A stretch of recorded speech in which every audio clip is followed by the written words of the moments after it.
안녕하세요. 저녁 식사 맛있게 하셨습니까? 저는 제가 좋아하는 카레를 전에 끓여줘가지고 저는 카레는 일주일도 먹을 수 있습니다.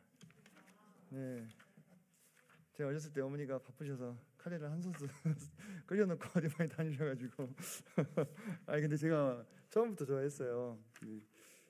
저희 어머니 그런 것 같은데.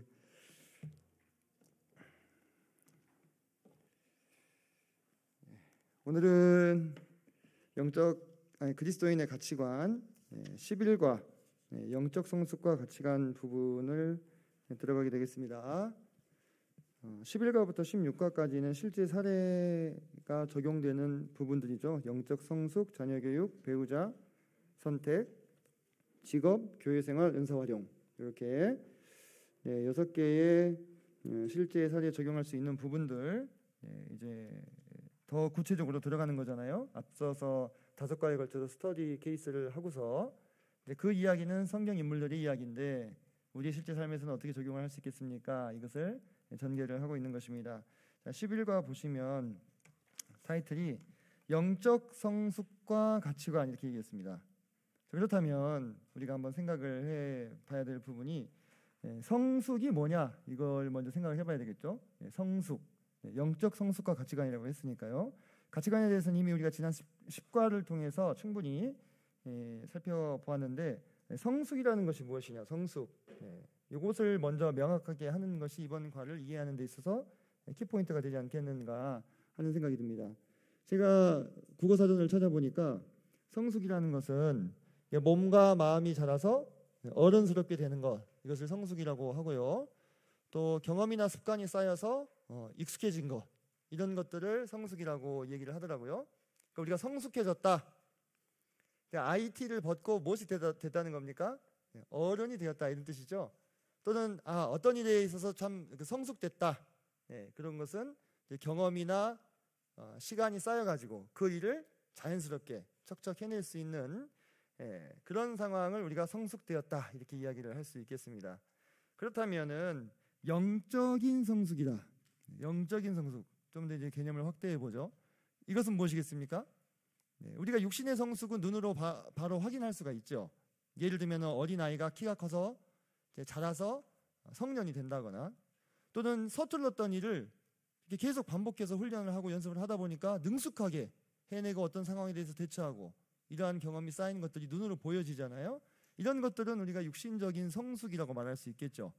그렇다면 영적인 성숙은 눈에 보이지 아니하는 우리 마음속에 있는 우리의 영이 그와 같은 상태로 변화되는 것을 말할 수가 있겠습니다.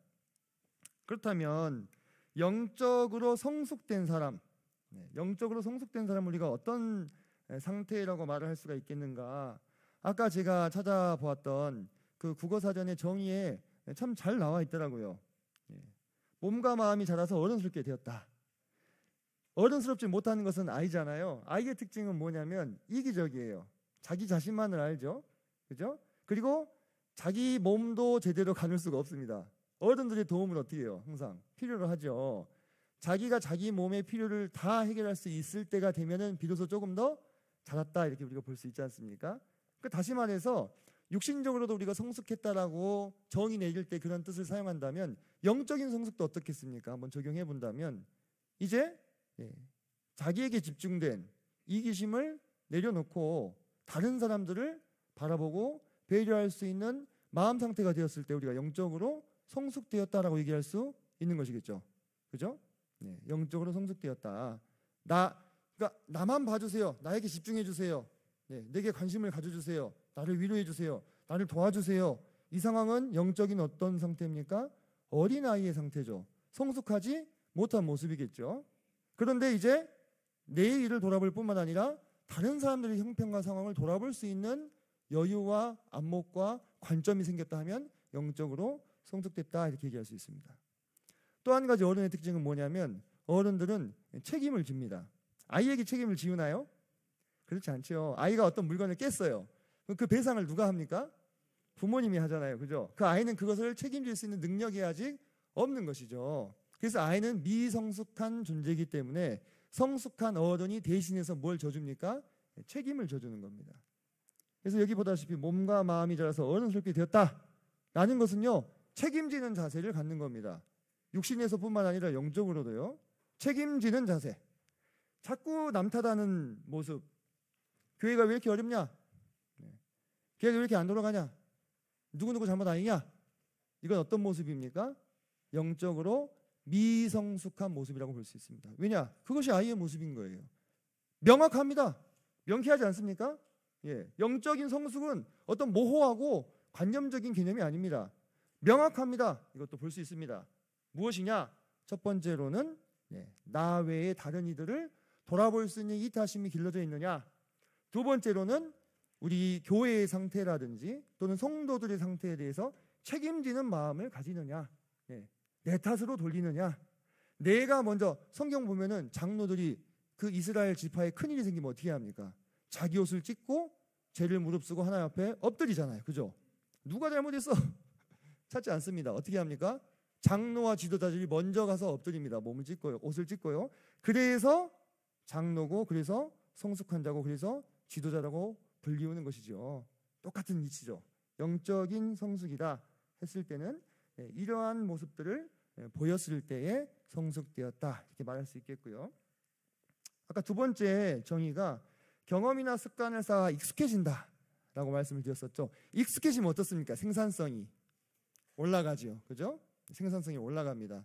똑같은 시간 동안 일을 하더라도 더 많은 물건을 만들어낼 수가 있고 더 많은 일들을 능숙하게 해결할 수 있다고 하는 것입니다. 이거를 영적인 성숙에 한번 빗대어 보자면, 영적으로 성숙되신 분은 무엇을 더 많이 맺을까요? 예, 열매를 더 많이 맺는 법입니다. 그죠? 나무도 보시면, 나무가 이제 처음에 묘목을 심으면 바로 열매가 열립니까? 안 그렇더라고요. 과일나무를 심으면 제가 한번 조사를 해봤는데 빠른 게 3년이에요. 묘목을 심었을 때 자두나무나 포도나무는 3년 정도 걸린대요. 그리고 그 다음이 감이나 대추, 아보카도 이런 것은 최소 5년이 걸린답니다. 그리고 호두, 은행, 밤 이런 것은 최소 10년. 10년은 키워야 그때서부터 비로소 열매가 열리는 거예요. 근데 그때도 열매가 많이 열립니까? 아니에요. 처음에 조금 열리죠. 그러다가 점점 해를 거듭할수록 어떻습니까? 이 나무가 점점 성숙해가면 어떻게 됩니까? 더 풍성하게 열잖아요. 그죠? 실제로 올리브 나무 같은 경우에는 첫 열매를 맺기까지 한 10년 정도 걸리는데 그 뒤로 한번 열매를 맺기 시작한 때부터 수천 년을 열매를 맺습니다. 엄청나죠? 그죠? 그러니까 제가 이번에 이 10일과를 묵상하면서 나무에 대해서, 과일나무 농사에 대해서 좀 알아보면서, 야, 우리의 영적인 성숙이라고 하는 것이 어쩜 이렇게 나무가 자라고 열매를 맺는 것과 닮아 있느냐라는 생각을 많이 했습니다. 정말로. 그래서 영적으로 성숙이 되었다라고 말할 적에는 영적인 열매들을 풍성하게 많이 맺고 있다라고도 볼 수 있겠죠.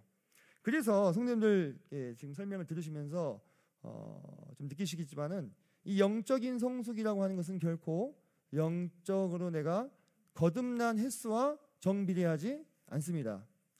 여기 본문에서도 밝히셨더라고요. 그죠? 20년이 되어신 성도님이 2년 된 성도님보다 못한 케이스를 말씀을 하셨잖아요. 그래서 이 영적인 성숙도는요, 결코 내가 구원받은 지 몇 년 되었습니다, 이것과 정비례하지 않습니다. 그래서 그렇다면 우리가 보편적으로 어떻게 성숙도를 가늠할 수 있을까요? 제가 방금 말씀드렸던 것들을 보시면 되겠죠.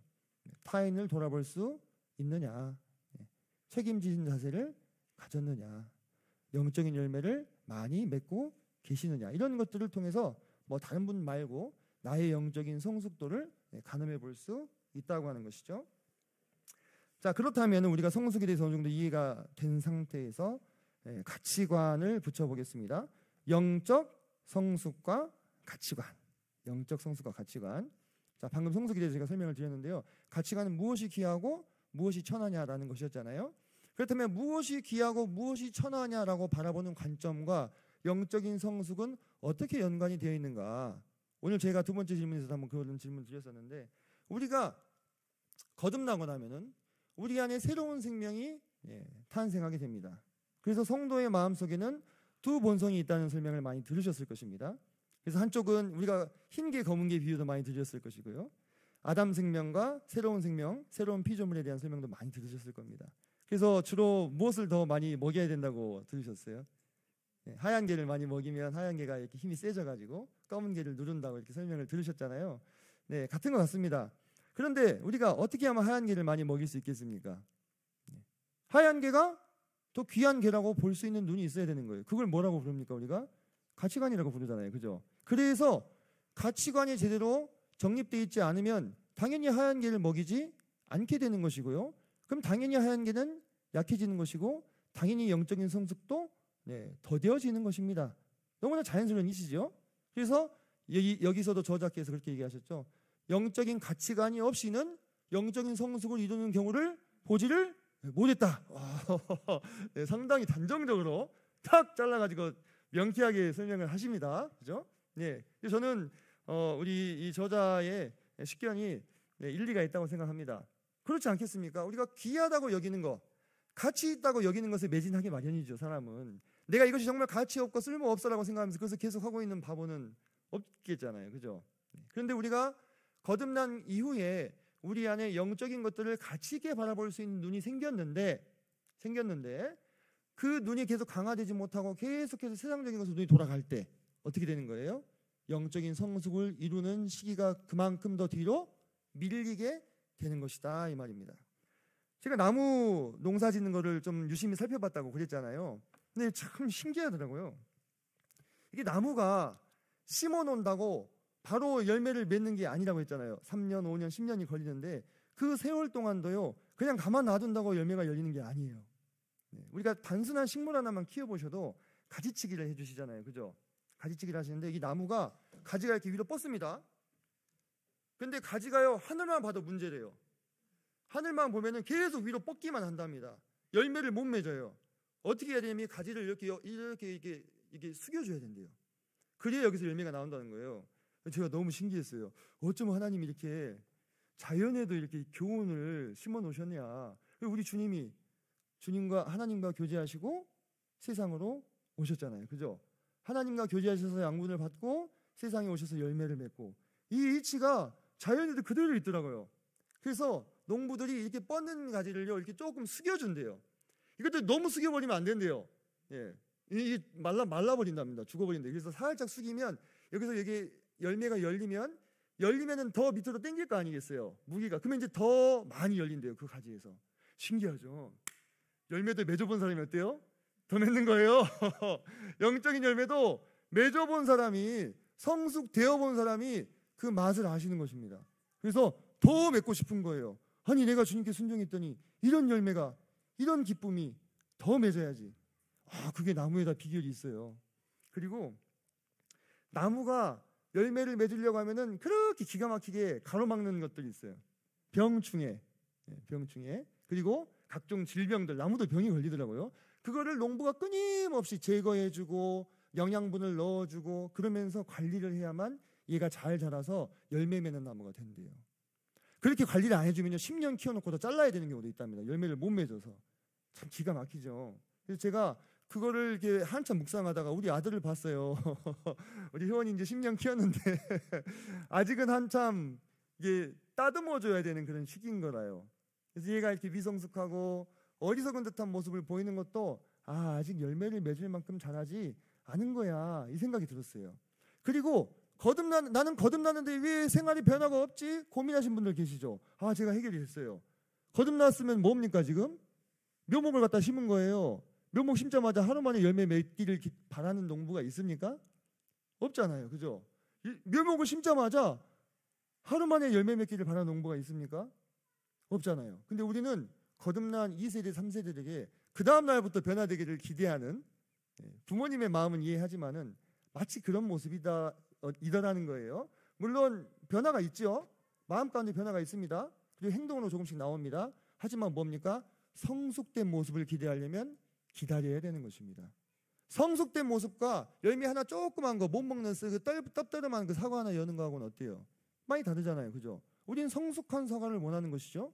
성숙하고 상품 가치가 있는 사과를 그런 열매를 맺기를 원한다 이 말입니다. 그러려면은 씨앗을 심어서는요, 사과나무는 최소 8년에서 10년을 기다려야 된답니다. 이 자연의 이치도 그러하거늘 자연보다 더 오묘한 우리 사람에게 너무 일찍 성숙을 기대하는 것이요, 때로는 어떤 부작용을 야기하는 경우도 있겠다 싶은 생각이 들었습니다. 자, 그래서 이제 한 가지 더 보시면, 자, 우리가 영적으로 성숙치 못하고 가치관이 영적인 가치관을 바라보지 못할 때 세속적인 일들에 집중하게 된다 했잖아요. 그래서 육신의 일을 따라가고 육신의 열매를 맺게 된다 했는데, 성경 한 부분만 찾아보시고 나누어서 교제했으면 좋겠습니다. 갈라디아서를 보실까요? 갈라디아서 5장.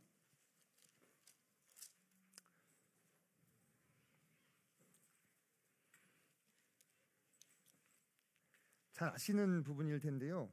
갈라디아서 5장 17절, 17절부터 17절만 읽겠습니다.